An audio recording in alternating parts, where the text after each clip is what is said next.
was recording the whole time. I'm Rabbi Pinchas Lipner. I'm the Dean of the Hebrew Academy. I started the school 44 years ago, and I love the kids, and I'm still here.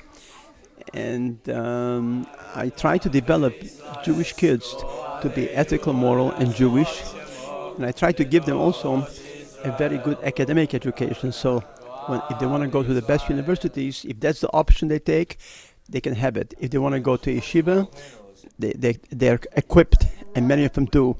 So that's how I'm spending my time here these last 44 years. My name is Esther Lieberman, and this is my 8th year at the Kampner Hebrew Academy. And what makes this school special is that because of its size, everyone becomes really, really close.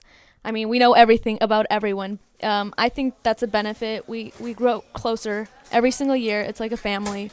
You know, the younger kids are not afraid to approach the older kids, to ask for advice and vice versa. My name is Sam Lipovetsky. I've been attending Lisa Kampner Hebrew Academy for 2 years now. When I come here, like every day, I feel like at home. I don't feel like it's a school. I feel like I come home every day. I mean, I trust my teachers completely. I trust the other students completely. Like, I know they always have my back, and I know Rabbi always has my back. I learned a lot of values in the school, like moral values, and I think I'm going to keep that with me for the rest of my life. And when I do decide to settle down and have a family and whatnot, and even in college, it's going to stay with me, and everything I've learned here inside these walls will always impact my decisions in the future. From this school, I learned how to treat people, how to respect others, respect myself. Well, this school helped me realize who I am as a person, like Jewish-wise, I feel more comfortable and proud of myself, and secular-wise, all the teachers are really amazing. They help me learn a lot, and when I go to college, everything that I learned from Hebrew Academy will always stay with me forever. I think one important thing is that you know that you're proud of being Jewish, and you have and the school also gave us a very good Jewish education. Every single year we get shlichim from Israel, and over the course of the year we bond with them, and they're both our teachers and our friends, and they're always there for us. If we have any problems, they always help us, and they always encourage us to pursue our dreams and whatnot. Everyone has something to say, but it's those who take that step and say something that make a difference. And I think that will really help in college when it's completely dead in the classroom, and then there's that one Hebrew Academy student who raises their hand and becomes the star of the class. And thank you, Dr. Kampner. This school is awesome.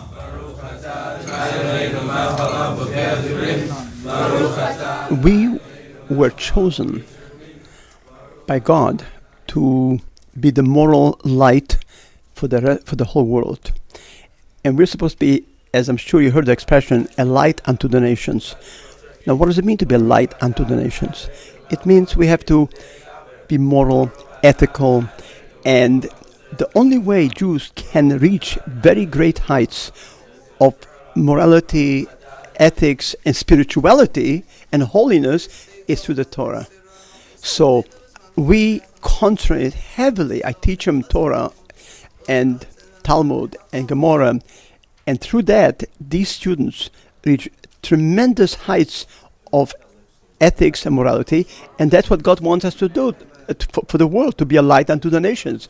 And that's our mission in the world. This is why, number one, the Torah is so important, the Jewish people are so important, and Israel is so important, the country of Israel, because Israel, we know and we are told that for Jews, it's a place where you can reach the highest level of spirituality. There's a statement in the Talmud that says, Avira de Eretz Yisrael Machkim, which it's Aramaic, which means basically the land of Israel. If you live there, it helps you even intellectually to open up your mind and your heart and your spirit. And this is why I feel it's so important to educate the students in this tradition and the morality and the spirituality of the Torah. My name is Shlomo Nazari, and I've been attending Lisa Kampner Hebrew Academy for 4 years now.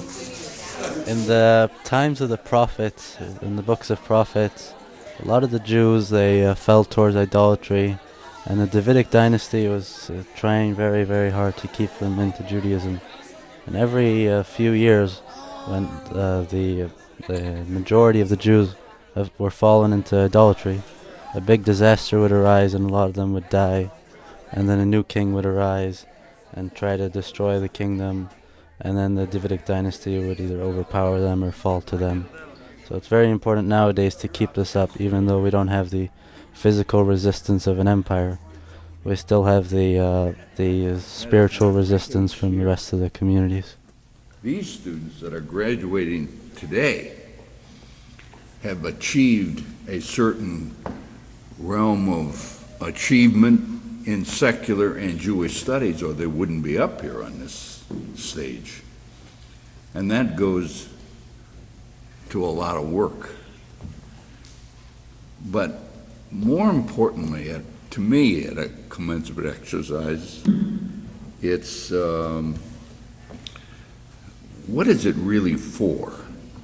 Is it to congratulate the graduates on making it through 3 or 4 tough years of high school, or longer in some of these cases?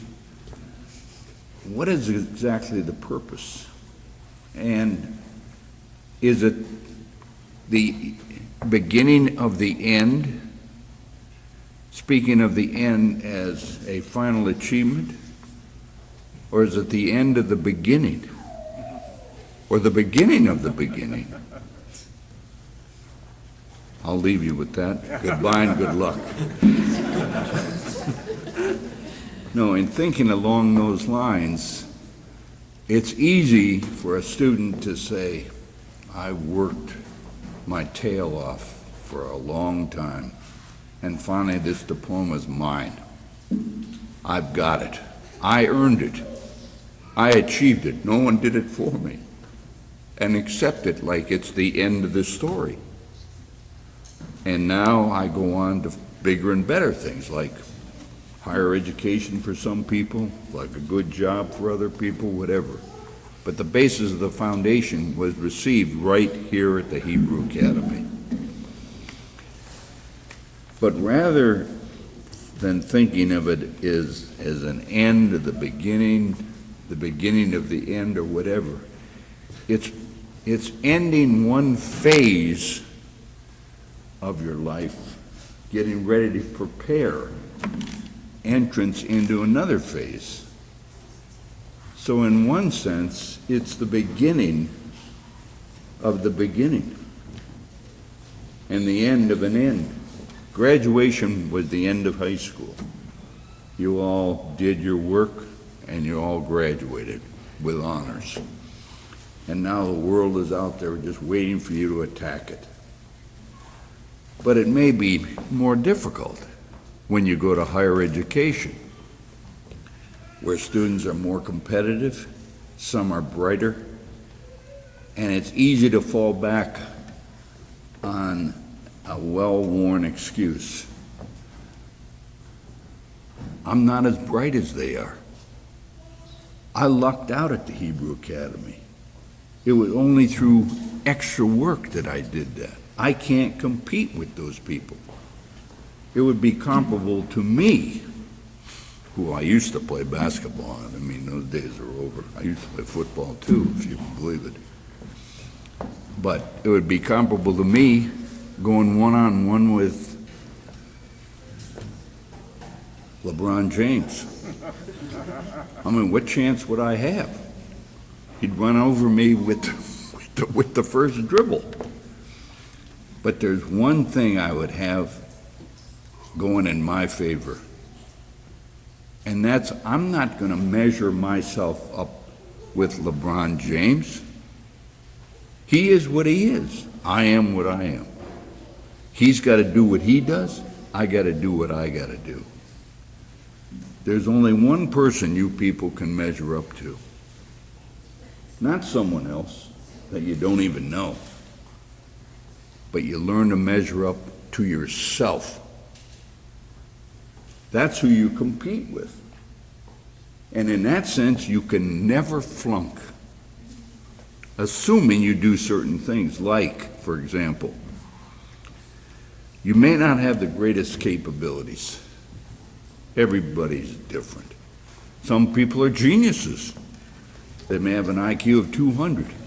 Other people have an IQ of 50 or 75. Yet both may accomplish the same thing.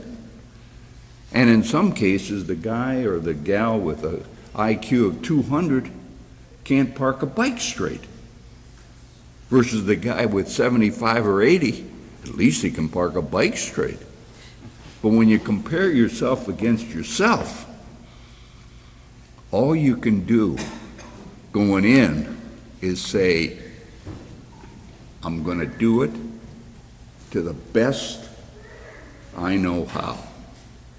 I'm going to do it to the best of my capabilities. You can't do any more than that.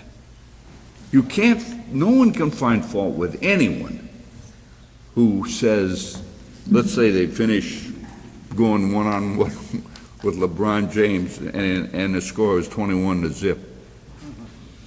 And someone says, geez, what happened to you out there? Look, I did the best I could. I did the best I could. It's like the old Army ad. They don't have it anymore, since this is an all-volunteer Army. But the old ad was something like, be all you can be. And it meant something. Be all you can be. And that's what you people should do. You should be all you can be. No one can fault you, regardless of what level you come into, because you can't do any more than you can be. But you'll know inside you did the best you could, and no one can fault you for that. And to me, that is one of the obligations you have in passing from one phase. Jesus, talk about capabilities. I guess I couldn't do any worse but picking this up and throwing it out there. That's a Freudian slip. Anyway, in going along with this, you can't find fault with it. And there are certain obligations with passing from one phase of your life to another. It's easy to assume that this is the end of, let's say, your high school adolescent phase. You're done. You earned your degree. That's mine. They can't take it away from me. And I can do whatever I want in the future. You could, in a sense, except the foundation to secular studies and Jewish studies that were given to you by the Hebrew Academy for the time you were here, and enables you to do what you are doing now and getting ready to do in the future, puts an obligation on you people. It's not a free lunch. There are dues to pay. You have an obligation. And the obligation is do the best you can do. You can't ask for anything more.